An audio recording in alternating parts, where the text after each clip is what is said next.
주의 임재 안에 갇혀 주의 임재 안에 갇혀 내 영 기뻐 찬양합니다. 이 소명의 언덕 거룩한 땅에서 주께 경배드립니다. 주께서 주신 모든 은혜 나는 말할 수 없네. 내 영혼 즐거이 주 따르렵니다. 주의 상들 조용한 목소리로 고백합니다. 주께서 주신 모든 은혜 나는 말할 수 없네. 내 영혼 즐거이 주 따르렵니다.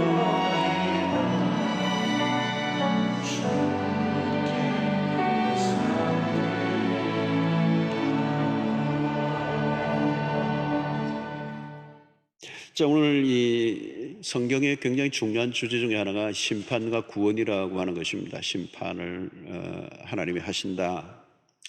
죄에 대해서는 하나님이 분명히 심판하신다는 게 성경의 굉장히 중요한 기둥이고요. 또 이렇게 거기에 대한 하나님의 구원에 대한 이야기가 계속 겹치면서 이제 나오는데, 이게 창세기의 메인 주제이지만 성경 전체의 주제입니다. 자, 하나님은 악에 대한 심판을 하시는데 완전하게 하신다는 거죠. 그리고 우리 세상에서 경험하는 것 중에 하나는 뭐냐면 그 죄에 대한 불완전한 심판입니다. 세상에서. 예, 우리가 뭐 대법원도 있고 뭐 헌법재판소도 있고 우리 국가적인 어떤 법 시스템도 있고 또 아니면 직장에 법규가 있고 내규가 있고 어떤 룰을 정하죠. 그런데 그 악에 대한 처벌이 공정하게 치루어지지 않는다라고 하는 것이 우리가 가지는 생각이에요. 인간의 한계죠. 인간이 만든 법의 그 저울은 어느 한쪽으로 기울어지지 않아야 되는데 기울어질 수밖에 없는 그런 불공정성이 우리에게 있습니다. 그러나 하나님의 심판은 그렇지 않아요. 공정하고 완전하시다. 그리고 악인과 의인을 분명하게 구별하신다. 그리고 그 악을 징벌하시는데 반드시 징벌을 하시는 분이시다는 겁니다. 창세기를 통해서 명확하게 발견하는 것은 인간의 실패입니다. 인간은 좋은 세상을 꿈꾸죠. 그리고 좋은 세상을 만들어가기 위해서 애를 씁니다. 그래서 겉으로 보면 인류가 발전하는 것처럼 보이지만 성경적 관점에서 보면 비관적이에요. 왜냐하면 인류 전체가 죄에 오염되어 있기 때문에 그래요. 죄인은 스스로 더 나은 삶을 살 능력이 없습니다. 하나님이 없는, 또 하나님을 반역한 낙원은 이루어지지 않는다는 겁니다. 요즘 어느 국가나 복지를 강조하죠. 복지가 너무 없는 것도 불편하지만 복지가 넘쳐난다고 낙원이 이루어지는 것은 아니죠. 제도와 시스템을 바꾸어도 마찬가지. 왜요? 그것을 작동하는 인간이 타락해 있기 때문에요. 먹는 문제가 해결되지 않을 때는 먹는 문제 해결하기 위해서 힘들지만 먹는 문제를 해결하고 난 다음에 또 다른 문제가 우리 인생에 다가와요. 그래서 복지가 잘 되어 있는 북구라파 쪽을 보면 굉장히 또 성적인 타락, 그리고 자살률의 또 상승, 여러 가지 문제들을 안고 있어요. 대홍수 사건, 이 심판은 인간의 실패에 대한 하나님의 이제 처벌이죠. 인간의 죄악이 갈 때까지 갔을 때 하나님의 마지막 판정은 심판밖에 없는 것이죠. 그래서 6장은 심판에 대한 예고가 있었고 7장은 이제 드디어 홍수 심판이 벌어지고 있습니다. 인류 전체에 대한 하나님의 진노죠. 4절을 보면 지금부터 7일이면 내가 40주야를 땅에 비를 내려 내가 지은 모든 생물을 지면에서 썰어버리겠다. 또 그 홍수 심판에 대한 그 구체적인 얘기들이 11절 12절에 있습니다. 노아가 600세 되던 해 둘째 달 곧 그 달 11의 날이라. 그 날에 큰 기품의 샘들이 터지며 하늘의 창문들이 열려 40주야로 비가 땅에 쏟아졌더라. 여기 보면 큰 기쁨의 샘들이 터졌다. 이건 땅에서 터져 오른 거죠, 물이. 그러니까 비만 내린 게 아니고 땅도 터졌다는 얘기를 하고 있습니다. 또 창문이, 하늘의 창문이 열렸다. 공창이 확 열려버렸어요. 사실은 이 노아 홍수 이전에는 이렇게 오늘같이 이 자외선이나 이런 것들이 차단이 되었어요. 완벽한 그 환경 속에서 아열대성 아주 좋은 그런 사계들이 없었던 때예요. 오늘날같이 자외선 선크림 바를 일이 없었어요. 그 이전에는 너무 좋은 환경이었죠. 노아가, 그래서 여러분들 보시면 노아 홍수 이후에 수명이 급격하게 이제 줄어들어 버리는 이유가 여러 가지 있는, 환경이 이제 깨어져 버린 것이죠. 그런데 오늘 여기 보면 40주야로 비가 땅에 쏟아졌더라. 하늘이 열려버렸어요. 그리고 땅이 깊은 수면이 터져버렸습니다. 자, 얼마나 내렸습니까? 40주야로 쏟아내렸다는 거예요. 그러니까 요즘 시간당 몇백 미리 그 정도가 아니고 그냥 부어진 거죠. 그리고 밑에서 터져버렸으니까. 그게 40일이니까 온 지구의 모든 것을 다 덮어버린 것입니다. 자, 이런 하나님의 명령 앞에 이제 노아가 이제 어떻게 반응합니까? 1절에 보면 눈에 띄는 것이 너와 내 온 집은 방주로 들어가라. 너와 내 온 집, 이렇게 했어요. 7절에 보면 노아는 아들들과 아내와 며느리들과 함께 홍수를 피하여 방주에 들어갔고, 노아가 그 아들들 그리고 아내 그리고 며느리 8명이죠. 13절도 볼까요? 곧 그날에 노아와 그의 아들 셈, 함, 야벳과 이름이 다 나와고 노아의 아내와 세 며느리가 다 방주로 들어갔다. 이 반복을 하고 있는데 여기서 눈에 띄는 것은 노아 가정의 구원입니다. 가정 전체의 구원입니다. 이것은 노아의 역할이 크다고 봐요. 왜냐하면 그 시대가 굉장히 그냥 타락했던 게 아니죠. 하나님이 전 인류를 썰어버릴 수밖에 없을 만큼 죄악이 관영했던, 꽉 찼던 시대에 노아와 노아의 자녀들의 가정이 구원 안으로 들어갈 수 있었다는 것은, 이것은 노아의 어떤 특별한 또 신앙의 영향력이 있으리라고 생각합니다. 1절을 우리가 다시 한번 보겠습니다. 여호와께서 노아에게 이르시되 너와 내 온 집은 방주로 들어가라. 이 세대에서 내가 내 앞에서 의로움을 내가 보았습니다. 이게 이제 노아가 그 시대에서 눈에 띄게 그 세대에 오염되지 않은 믿음의 가장으로 서 있었다는 것을 우리에게 보여주고 있는 것입니다. 자, 여러분, 이 타락이 그렇겠던 시대 속에 이 노아의 삶이 눈에 띄고, 특별히 그 자녀들이 함께, 그리고 자녀들과 며느리까지 구원 안으로 들어가는 모습은 굉장히 아름다운 모습이죠.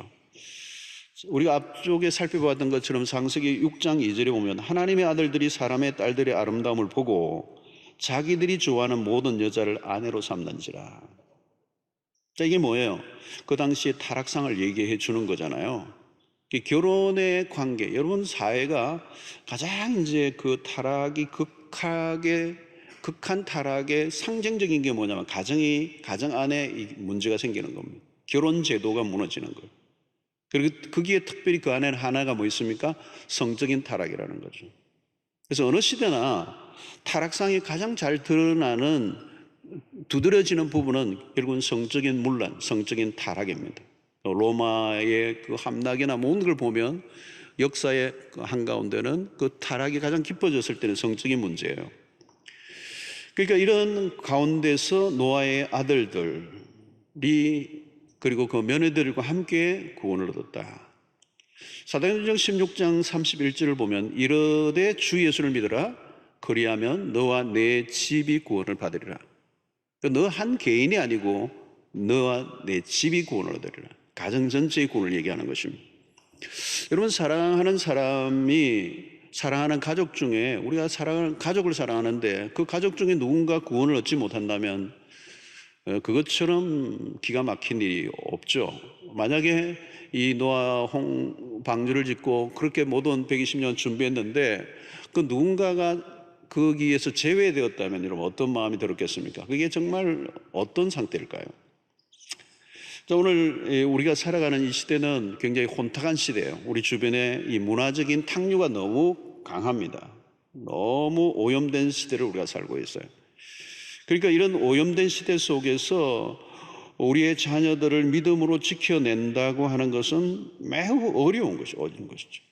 그래서 로마서 12장 2절에 보면 너희는 이 세대를 본받지 말고 이 본받지 말라는 거죠. 우리 신앙의 매우 중요한 것 가운데 하나는 이 세대를 왜 본받지 말아야 합니까? 이 세대가 가지고 있는 정신, 이 시대적 정신, 또 이 시대가 갖고 있는 문화의 특성들 안에 반하나님적인 그리고 쾌락적인 물질 중심적인 그런 성적 방종들이 다 들어가 있는 거죠. 그러니까 오늘 여기에서 저는 노아의 아들들과 며느리들까지도 구원의 반열에 들어갔다. 이건 건강한 가정을 이루어내고 신앙적 가정을 선택했다는 거죠.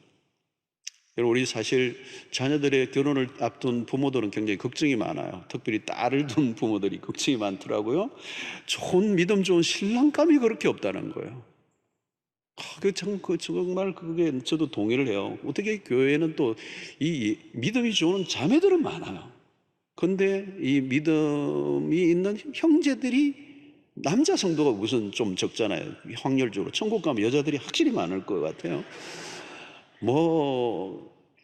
새벽기도 새벽 특세할 때 보면 꼬마들이 나오는데요. 꼬마들도 보면 여성도들이 많아요.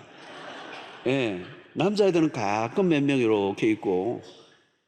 그러니까 이 결혼해서 이게 타협할 가능성이 많아요. 믿음이 좋은 형제가 없다는 거예요. 우리 청년부도요, 우리 청년들이 굉장히 많은데, 좋은 형제 한 명 오면요, 막 자매들끼리 야단이래요. 막 경계심을 갖추고, 그래서 어떤 분은 막 새가족 위원을 스스로 자원한대요. 미리 신상을 다 확인하고 선점하려고. 이게 현실이에요, 현실. 근데 이 불신 결혼이 이게 굉장히 위험한 거란 말이죠. 타협하지 말아야 되는데, 기준을 느슨하게 하면, 거기에서 우리는 이 세대의 어떻게 걷잡을 수 없는 것이죠. 성경 안에 매우 그걸 굉장히 중요하게 강조하는 것은 그 신앙의 개성이에요. 그 세대만 아니고 자녀의 세대로만 끝나는 게 아니고 그 자녀들의 그 다음 세대까지 어때요? 믿음의 대가 다 끊겨버리는 거죠.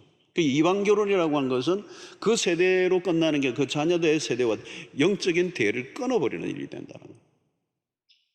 여러분, 오늘 이 세대의 오염 수치가 굉장히 강합니다. 그래서 적극적으로 노력하지 않으면 세속화하는 타락이 불가피한 거죠. 요즘 우리도 모르게 널먹고 있는 음식들에 발암 물질이 많습니다. 요즘 방송에도 나왔잖아요. 생선 안에 미세 플라스틱이 수도 없이 들어가는 거예요. 네, 여러분, 우리가 정말 그리스도인들이 이 환경을 생각하면 이 플라스틱 제품들 이런 거 안 쓰는 게 빨대나 이런 거 다 안 쓰는 게 정말 중요한 것 같아요. 그게 다 바다로 흘러가서 그 생선을 또 우리가 먹는 거예요. 그 안에 그게 있다는 거, 그게 발암 물질이라는 거. 저도 오늘 아침 점심 계속 생선을 주더라고요. 근데 먹었는데 이게 어떻게 되는지 모르겠어요. 안 먹을 수도 없고 먹을 수도 없고. 자, 여러분, 그러나 이런 것은 어떤 육체적인 것입니다. 근데 더 중요한 것은 우리의 이런 문화 속에 숨어 있는 독소들이거든요. 문화 속에 숨어 있는 독소들. 제가 요즘 원래 이제 문화에 대한 관심이 많고 문화에 대한 관련된 또 이런 책들을 늘 자주 보는 편입니다만은 이 문화 속에 숨어 있는 요즘 노골적이죠. 이 문화 안에 우리 아이들은 문화 속에 살거든요. 문화를 거부할 수 없잖아요. 고기가 물을 거부할 수 없는 것처럼. 그럼 이 문화 안에는 뭐가 있습니까? 폭력성이 있어요. 요즘 아이들 게임 안에 폭력성이 막 피가 난자. 또 선정성, 음란성이 있잖아요. 그냥 도배되어 있는 겁니다. 이 단단히 무장하지 않으면 우리의 자녀를 세상에 빼앗기죠. 그래서 사실은 우리 자녀인데, 호적상으로 자녀인데 이미 세상에 빼앗긴 자녀들이 많아요. 세상의 아들과 딸이라는 거죠. 부모가 가르치는 성경적 가르침에 전혀 영향을 받지 않고 세상의 영향을 받고 세상의 사상과 철학과 문화를 익숙해서 세상의 자녀들로 살아가는 것. 가치관이나 모든 것들이 세상에 있는. 그러니까 여기서 우리는 부모의 신앙이 굉장히 중요한 겁니다. 돈 하는 동안에 자녀들을 시장으로 이끌 수 있을까요? 부모의 가치 안에 돈이 중요하다면 아무리 당신이 교회를 다녀도 자녀들을 하나님에게 인도하기는 어려워요. 불가능한 거죠. 뭐 우리 부모가 하나님 믿는다고 그러는데 내가 보기에는 아닌 것 같아요. 애들은 신앙이 없어도요, 부모 신앙은 분별할 줄 알아요. 막 기도는 막 식기도는 너무 길게 하고 그래야 다 퍼지고 막 다 식어버리고. 근데 눈 뜨자마자 네 공부 안 하면 너 돈 못 번다 그러고 막 세속적인 얘기를 하는 거, 전혀 신앙과 상관없는 얘기를 하고. 그러면 아이들은 신앙의 영향을 받지 않고 세상의 영향 안에 있는 것이죠. 여러분, 오늘 노아의 가정이 구원을 얻었다는 것, 너와 내 온 집이 방주로 들어가라. 그래서 하나님은 아브라함의 하나님만이 아니고 이삭의 하나님이 되기를 원하시고 야곱의 하나님이 되기를 원하십니다. 그래서 신명기가 그렇게 중요한 것이죠. 내 자녀에게 말씀을 부지런히 가르치라. 앉아 있을 때나 서 있을 때나 길을 걸을 때나 음식을 먹을 때나 그 말씀을 미간에 붙이고 입에서 떠나지 말게 하고, 그게 부모의 제1역할이라는 거예요.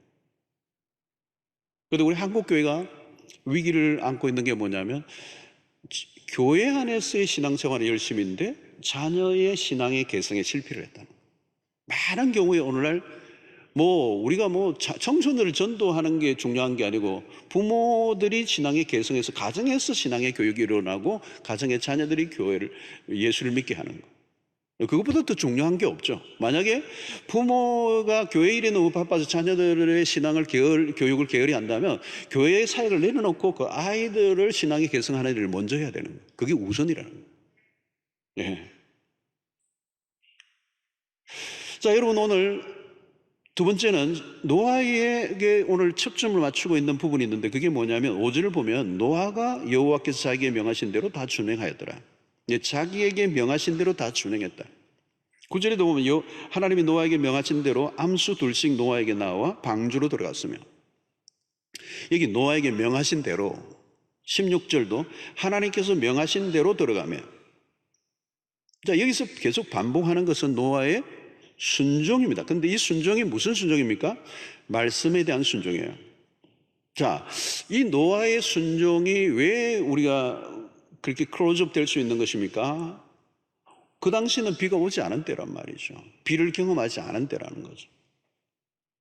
오늘같이 이렇게 바람이 좀 불고 막 비도 좀 두둑두둑 좀 떨어지고 또 기상 예보도 막 해주고 이러면 지금 이 노아가 방주를 짓는 게 좀 실감이 날 수 있어요. 또 아니면 우리가 역사 속에서 보면 세계적으로, 저도 최근에 보니까 세계적으로 홍수가 도시나 나라들 안에 엄청나게 내려서 수 없는 사람들을 죽는 그런 역사를 우리가 갖고 있어요. 그러니까 어느 정도 실감이 날 수 있는데 노아 때는 그게 아니야. 근데 그런 시대 속에서 상황적으로나 조건적으로 볼 때는 전혀 그런 기미도 없는 마른 환경 속에서 이 홍수로 모든 세상이 잠겨지리라고 하는 건 상상을 못 하는 거예요. 그러니까 이것은 어떤 상황이나 외적 조건이나 자기 감정에 따르지 않고 전적으로 하나님의 말씀에 순종하는 이 순종이 이제 오늘 이 홍수의 점에 노아가 가진 믿음에 성경은 포커스를 맞추는, 그게 귀하다는 거예요. 그래서 사실 우리의 믿음이라는 것은 우리의 감정과 기분에 의한 것이나 상황에 따라서 바꿀 수 있는 것이 아니고 오직 하나님의 말씀을 기준으로 해서 순종하는 것, 말씀밖에 없는 거죠. 사실 여러분, 오늘 우리의 인생에 가장 우리를 견고하게 세워주는 것은 말씀대로 순종하는 것. 그때 그 말씀이 우리를 보호해주고 그 말씀이 이기고 말씀은 반드시 이루어진다는 이 신앙이 우리 안에 깔려 있는 거예요. 그런데 이 노아에게 중요한 것은 말씀의 타이밍이에요. 순종의 타이밍입니다. 자, 오늘 11절만 한번 보면요, 노아가 600세 되던 해 둘째 달 곧 그 달 11의 날이라 그 날에 큰 기쁨의 샘들이 터지며, 이제 이런 표현을 쓰잖아요. 그러니까 이것은 뭐냐면 이 시간들을 명시한다는 이 말은 하나님의 말씀이 정한 때에 정확하게 시행된다는 것을 알려주는 겁니다. 이 날과 시를 정확하게 표현하는 것은 하나님의 말씀이 그냥 불규칙하게 임의로 되는 게 아니고 정확한 날짜에 의해서 이루어졌다는 거예요. 하나님 명하신 대로. 예. 여기 보니까 여호와께서 그를 들여보내시고 문을 닫으시니라 그렇게 했습니다. 그러니까 이것은 하나님의 정한 시간에 심판이 이제 시행되고 방주에 다 들려보내시고 문을 닫아버리시는 거죠. 그러니까 여기서 우리가 가르쳐 주는 건 뭡니까? 순종을 하되 타이밍이라는 거예요. 타이밍. 하나님이 심판의 문고리를 딱 쥐고 계시고 카운트다운을 하시는데 그 역사의 그 시점을 지나가면 다 소용이 없는 거예요. 지금 이 순간 문이 닫히기 전에 문을 닫으면 열 자가 없고 열면 닫을 자가 없는 그 하나님의 정확한 타이밍을 우리가 바라보고 그 순간 하나님의 말씀에 순종하는 것. 하나님은 정확하게 행하시는 분이기 때문에 우리는 그 말씀에 따라 그 타이밍을 놓치면 나머지 소용이 없는 것이죠. 자, 13절을 우리 다시 한번 보겠습니다. 곧 그날에 노아와 그의 아들 셈, 함, 야벳과 노아의 아내와 세 며느리가 다 방주로 들어갔고, 이게 곧 그날에라는 단어를 쓰잖아요. The day라는 단어를 쓰는데요, 구약의 선지자들이 자주 이 말을 했어요. 여호와의 날, 크고 두려운 날이 이르기 전에. 그리고 그 날이라고 하는 표현을 써요. The day라는 거, 정해놓은 날, 이 시간이 분명히 온다는 거. 이것을 우리는 성경에 헬라어로는 뭐라고? 카이로스가 온다. 카이로스. 하나님의 정확한 개입이 일어나는 그때가 온다는 거예요. 자, 여러분, 출애굽기에서 이스라엘 백성들이 출애굽을 하기 전날 밤 하나님이 이스라엘 백성들에게 하신 명령이 뭐예요? 양의 피를 문설주에 바르라는 거예요. 문설주에. 그러면 재앙이 지나가게 될 것이다. 자, 이 명령을 내렸는데 그날 해야 되는 그날 밤에 재앙이 임하는 거기 때문에 괜히 뒷북을 치고 며칠 있다가 발라봐야 아무 소용이 없는 거예요. 그날이에요. 그날. 그러니까 순종의 타이밍이 중요하다. 타이밍이 중요하다. 오늘 이 홍수에 있어서 우리가 좀 더 적용해 보면 우리에게 주어진 날들 속에서 모든 시간들 속에 중요한 것은 내가 지금 하나님의 말씀 앞에 반응해야 될 순종이 필요하다는 거예요. 여러분, 오늘 또 우리가 설교를 들어도 마찬가지죠. 아마 이 방주를 짓는 작업을 우리가 상상을 해보면 아마 이 규모가 거대한 거기 때문에 거대한 이 방주를 짓는 데 있어서 8가족, 그것도 뭐 남자만 하면 4명밖에 안 되잖아요. 그 사람들이 이 작업을 다 했다고 보기는 어려운 거죠. 그 필요한 나무를 뭐 제공해 준 사람도 있을 거고, 여러 가지 또 기술적인 어떤 부분들의 도움을 주는 사람도 있을 거고, 방주에 함께 작업한 사람들이 많이 있었지 않겠어요?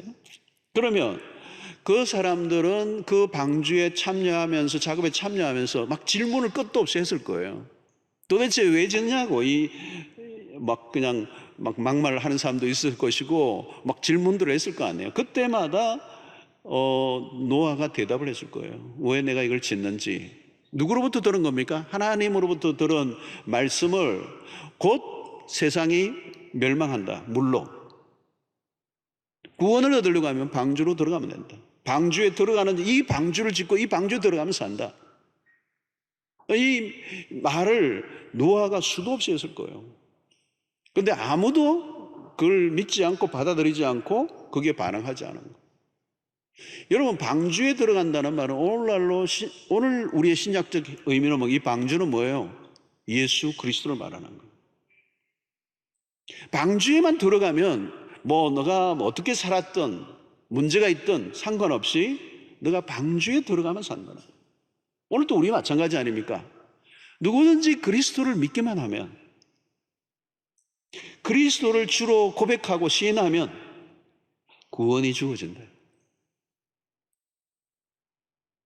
여러분, 우리가 주일날도 교회에서 말씀을 들었지만 말씀을 듣는 게 매우 중요한 게 아니고 그 말씀 앞에 결단하고 순종에 옮기는, 그게 믿음이라는 거예요. 믿음. 지나가면 소용이 없는 거예요. 바로 그때 전도를 해보면 많은 사람들이 그래요. 다양한 반응을 해요. 어떤 사람은 왜 애들이 아직도 어려가지고 좀 키우고 나서 갈게요. 어떤 사람은 요즘 사업이 너무 지금 벌려나가고 정신이 없어서 이거 좀 마무리하고 가겠습니다. 어떤 사람은 그래요. 젊은 날에 내가 어떻게 예수를 믿습니까? 하고 싶은 것도 많고 재미 볼 거 다 재미 보고 내 마음대로 하다가 죽기 한 며칠 전에 예수 믿고 천국 가면 안 됩니까? 얍삽한 생각이죠. 근데 그렇게 되나요, 여러분? 언제 죽을지 아나요? 언제 죽을지 아느냐고요. 그러니까 자신의 삶에 반응해야 될 것을 미루는 사람들이죠. 내일이라는 거죠. 마귀가 하는 가장 놀라운 전법 가운데 그리스도인이 속는 것 가운데 하나가 내일 귀신이라고 그러잖아요. 내일 하지 뭐. 내일 뭐 또 하면 기회가 오면. 여러분, 마지막 순간까지 짐승들이 줄을 지어서 얼마나 그 장관이었겠어요, 여러분. 그런데 아무도 들어갈 마음이 없었던 것이죠. 그들은 구원의 방주를 짓는 일에는 참여했지만 구원을 얻지 못했습니다. 오늘 여러분, 교회를 우리가 다니고 봉사를 해도 구원과 상관없는 사람들이 많이 있어요. 노아가 다가올 심판에 얼마나 많이 외쳤겠습니까? 그러나 수천 번, 수만 번 들어도 그 말씀 앞에 내가 반응하는 거. 네. 문이 닫히면 모든 게 끝나는 것입니다. 방주 바깥과 안은 하늘과 땅 차이에요. 그 갈라진 세계 안에 누구도 끼어들 수 없는 것입니다. 그러면 더 이상 기회는 주어지지 않는다는 거예요. 사랑하는 성도 여러분, 노아의 방주의 문이 닫힌 순간부터 하나님이 열어주실 때까지 인간이 할 수 있는 일은 없는 거예요. 전적인 하나님의 역사. 오늘 운명의 순간에 모든 것이 갈라질 때 내가 어디에 서 있느냐, 어디에 속하느냐가 결국 우리의 삶을 결정하는 것이에요. 제가 보니까 군대만 줄 잘 서야 되는 게 아니고요, 우리의 믿음의 세계에서도 줄을 서는 거예요. 우리는 하나님의 편에, 구원의 편에 서기로 작정한 하나님의 백성들이 될 수 있게 되기를 주의 이름으로 축원합니다.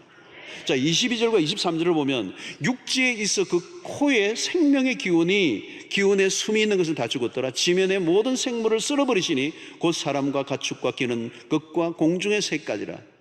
이들은 땅에서 쓸어버림을 당하였으되 오직 노아와 그와 함께 방주에 있던 자들만 남았더라. 참, 여러분, 여기 두 구절인데 앞부분은 뭐예요? 22절 앞에는 기운에 숨이 있는 것은 다 죽었더라는 거예요. 다 죽었더라. 그리고 쓸어버림을 당했다.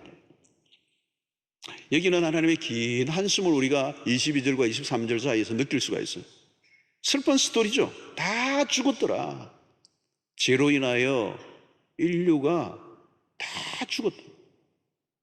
자, 그런데 그 긴 한숨과 함께 하나님의 또 다른 심장의 소리를 우리 들을 수 있어요. 그게 뭐냐면 23절 하반절에 오직 노아와 그와 함께 방주에 있던 자들만 남았더라. 그의 자녀들이죠. 남은 자, 여기 남았더라라고 하는 이 단어가 중요해요. 렘넌트라고 하는, 남았더라. 이 남은 자 사상이 있어요. 성경 안에 여러분들 읽으면 성경 안에 남은 자 사상이 있어요. 아무리 심판이 쏟아지는 가운데서도 하나님은 남겨둔 자가 있다는 거예요. 이 렘넌트, 이 남은 자. 이게 나무로 치면 어딘가 하면 뿌리예요, 뿌리. 이게 모든 게 위에서 다 타고 잘려져도 그 뿌리가 생명인데 그걸 남겨두시고 그 뿌리가 다시 생명이 일어나서 다시 번성게 되는. 그래서 이 심판 가운데서 하나님은 이 심판 안에서 뭘 남겨두셨어요? 남은 자를 통하여 새로운 창조의 역사를 남겨두셨어요. 하나님의 은혜를 덮어주시는. 그래서 노아는 하나님의 은혜를 입었더라라고 하는 표현이 그거예요. 하나님이 노아를 특별히 붙드시는 거예요. 그래서 홍수로 모든 사람들이 쓸어버리는 가운데서도 구원 안에 있게 하시는 그 특별한 은혜를 여기에서 우리에게 말씀하고 있는 것이죠. 사랑하는 성도 여러분, 오늘 우리가 살아가고 있는 시대는 마지막 시대예요. 첫 번째 그리스도 오심과 함께 이제는 다시 오실 그리스도를 기다리는 겁니다. 유대인들은 처음 오실 그리스도, 초림 예수를 기다리고 있어요. 그러니까 유대인의 관점에서 보면 인류의 종말은 아직 아득한 거예요. 왜? 초림도 아직 일어나지 않았기 때문에. 그들의 관점에서 보면 종말이라고 하는 것은 아직 아득한 거예요. 근데 신약 시대를 우리가 살아가는 우리에게는 이미 그리스도가 오셨어요. 그리고 이제 남은 건 하나밖에 없어요. 다시 오실 그리스도밖에 없어요. 그러니까 신약의 그리스도인들의 태도는 뭐예요? 임박한 심판, 임박한 그리스도의 재림에 대한 긴장감을 가지고 있어야 된다. 새 하늘과 새 땅, 이 말은 하나님이 예수 그리스도 다시 오심으로 인하여 일어날 것은 새 하늘과 새 땅을 만드시는데, 이건 뭐예요? 이미 있는 기존의 것들이 다 무너지고 없어지고 사라진다는 거예요. 그러므로 여러분, 오늘 다음 장에서 나옵니다만 이 무지개를 통하여 내가 다시는 물로 너희들을 심판하지 않겠다, 멸절하지 않겠다라고 약속하신 그 하나님의 그 말씀과 같이 물로는 심판이 없을 거예요. 오늘 여러분 비가 많이 와도 걱정하지 마세요. 불로 심판이에요. 두 번째 심판은 불의 심판이에요. 인류의 불로. 그러니까 소돔과 고모라의 심판은 불로 심판의 하나의 상징적인 지역적 사건이었어요. 그 소돔과 고모라가, 여러분 소돔이라는 말이 소돔이라는 게 동성애예요. 동성애예요. 이 동성애가 뭐 그 시대도 있었어요. 그 시대. 그러니까 타락한 시대의 어떤 상징성들이 숨어서 하는 죄가 아니고 숨어서 엄밀하게 부끄럽게 해야 되는데 그걸 노골적으로 하는 시대. 이게 이제 시대가 마지막 시대예요. 마지막 시대. 그래서 지금 세계적으로 동성애는 굉장히 활기를 띠고 있어요. 어제가 있었던 호주는, 뭐 시드니는 3월달 되면 마디그라라고 하는 걸 하는데요, 한 70만이 온 세계에서 모여요. 정부 지원까지 돈을 다 주고 관광 산업을 일으켜요. 그리고 프레이드를 하고 한 일주일 동안 그 옥스퍼드라고 하는 거리에 아주 평소에도 옥스퍼드 그 거리는 그냥 거기는 뭐 점원이고 뭐고 모두가 다 동성애자들이에요. 예, 뭐 대단해요. 그리고 호주의 유나이팅 이런 자유주의 교회들은 그냥 거기 다 프레이드 같이 참여해요. 이게 마지막 시대를 우리가 살고 있습니다. 여러분, 그것만이 아니고 오늘 우리 시대의 징조는 마지막 시대를 살고, 말세를 살고 있다는 거예요. 오늘. 여러분, 심판은 모호한 게 아니에요. 방주를 지으라고 할 때 그게 모호한 것처럼 여기는 사람들이 있어요. 그게 무슨 일이냐, 이 마른 하늘에. 그러나 여러분, 성경은 그 어떤 상황과 조건과 우리의 감정과 우리의 어떤 지성을 넘어선 것. 하나님의 말씀은 그대로 이루어집니다. 죄는 심판을 하는 것이요, 인류 역사의 마지막을 클로즈할 거라는 거예요. 여러분, 오늘 이 말씀을 보면서 우리가 해야 될 것은 지금 우리의 신앙을 확인하는 거예요. 때가 늘 있는 게 아니라는 거잖아요. 그 타이밍이라는 거예요. 그래서 불교의 이 교리는 끊임없이 윤회잖아요. 윤회. 시간이 끝도 없어요. 그냥 끝도 없이 흘러요. 그냥 계속 돌고 도는 거예요. 그러나 기독교의 시간은 알파 오메가입니다. 시작이 분명히 있어요. 크리에이션, 창조가 분명히 있고 일장일정이 있고 역사의 마지막이 있는 겁니다. 그래서 출발이 분명하고 끝이 분명한 겁니다. 그러니까 역사의 종료를 하는 마지막 피리어드를 찍는 순간이 오는 겁니다. 그래서 이때 우리가 해야 될 것은 뭐예요?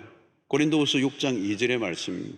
이르시되 내가 은혜 베풀 때에 너에게 듣고 구원의 날에 너를 도왔다 하였으니 보라, 지금은 은혜 받을 만한 때요, 보라, 지금은 구원의 날이로다.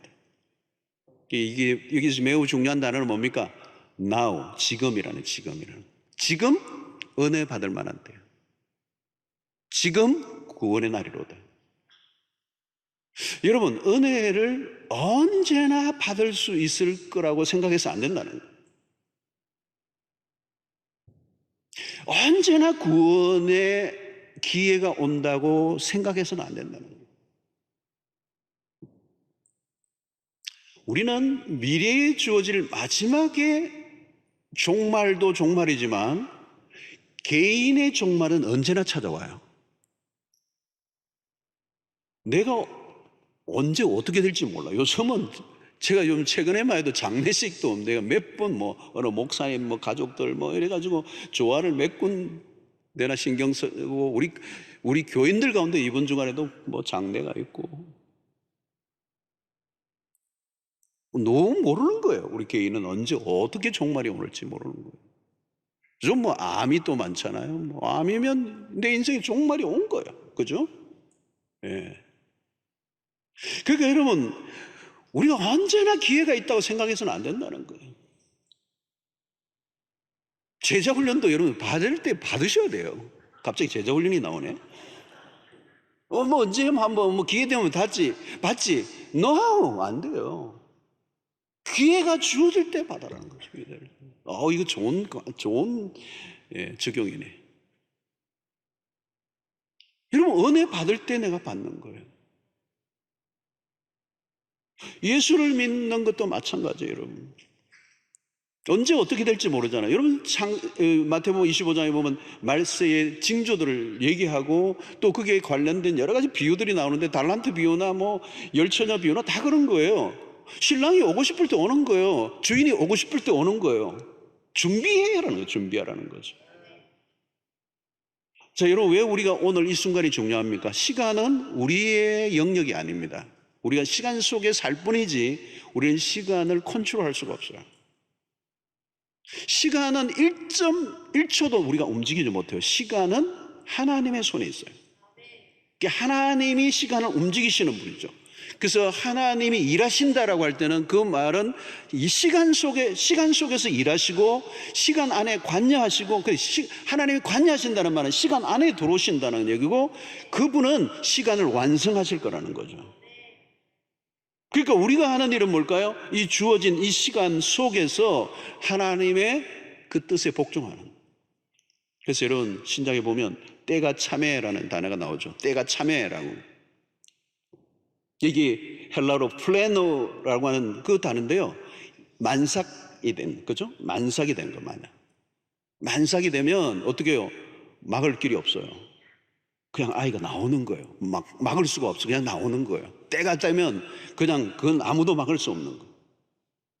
역사의 그 순간이 온다는 것입니다. 우리가 어떻게 할 수가 없어요. 그 순간은 오고야 만다는 거예요.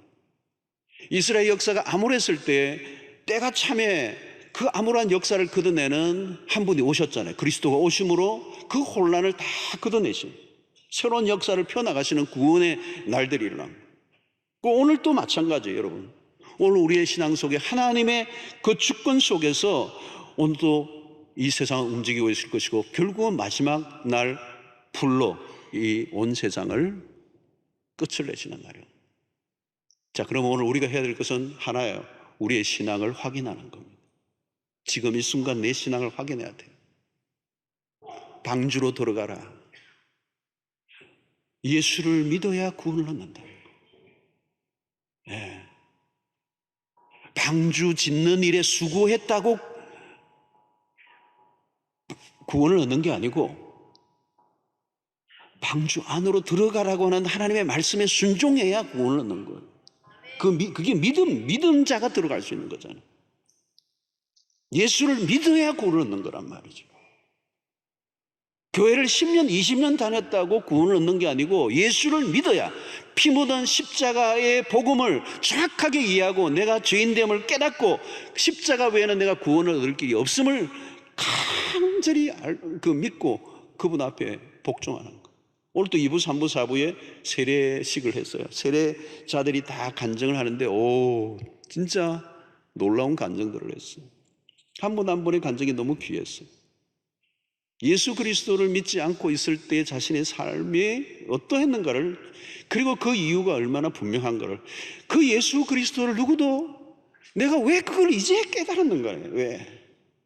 그 정말 하찮은 것을 쫓고 살았던 자기 인생, 그게 사라지니까 절망하고 우울하고 죽으려고 하고, 근데 예수 앞에 나오니까 진짜 아무것도 아닌 것에 내 인생을 걸었던 그 깨달음이 오면서 신앙의 고백이 대단하다고 1년 정도 믿었는데도 어떻게 그렇게 팍 찼는지요. 새가족반 하고 양육 코스 받고 이러니까 1년 안에도 어마어마한 변화가 일어난 거예요.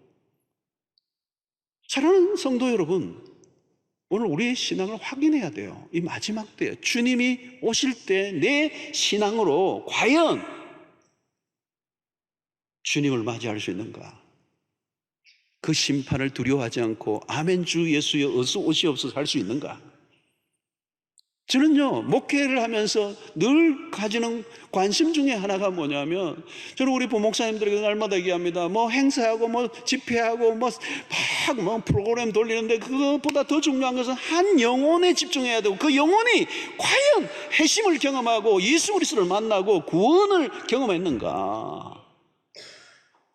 직분 뭐 가졌다고 해도 구원 얻는 게 아니거든요. 목사 장로라도 구원 못 받을 수 있어요. 나 제일 그 우스운 그림이 하나 있는 게 뭐냐면, 유명한 화가가 지은 겁니다.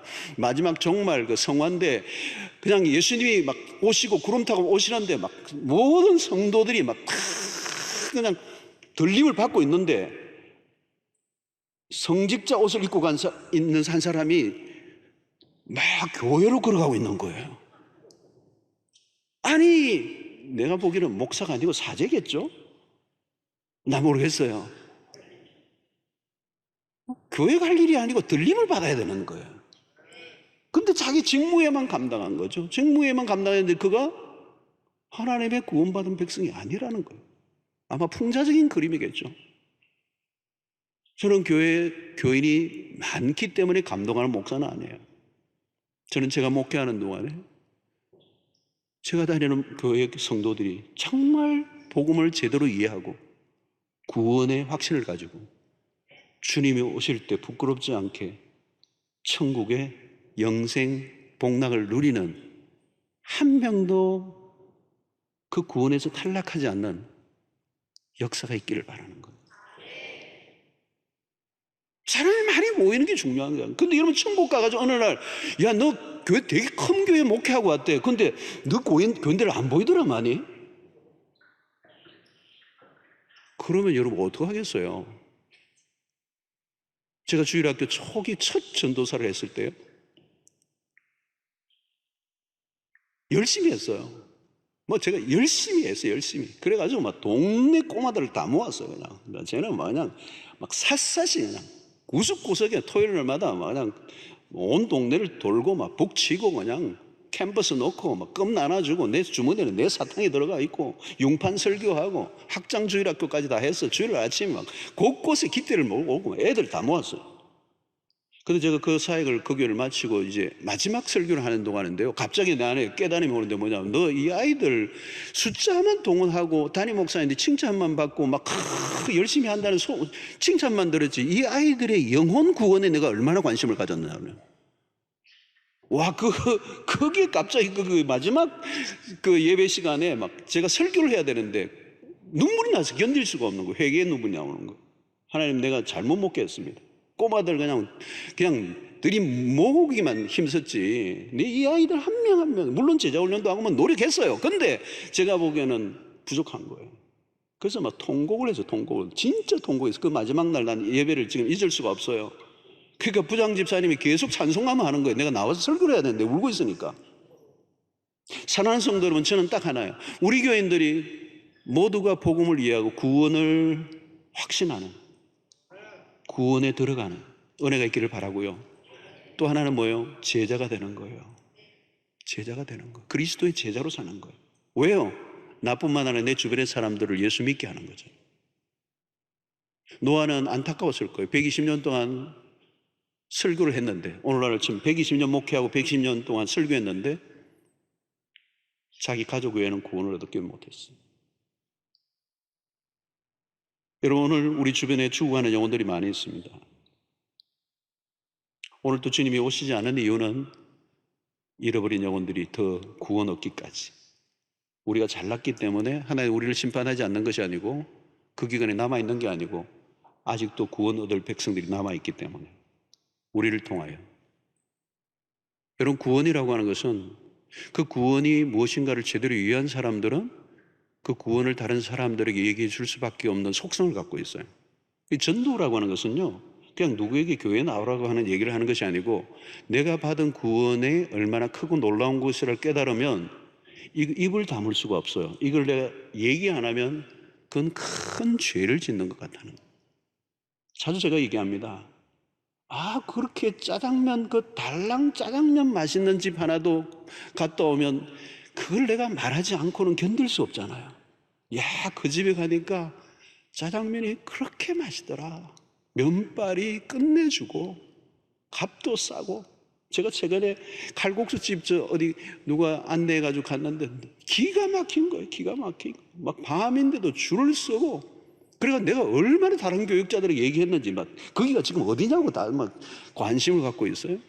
그런데 여러분, 달랑 그것도 그런데 예수 그리스도의 피 묻은 십자가의 복음, 영생의 복음을 깨달은 사람이 입을 다물고 있다. 그 복음을 이해하지 못한 거예요.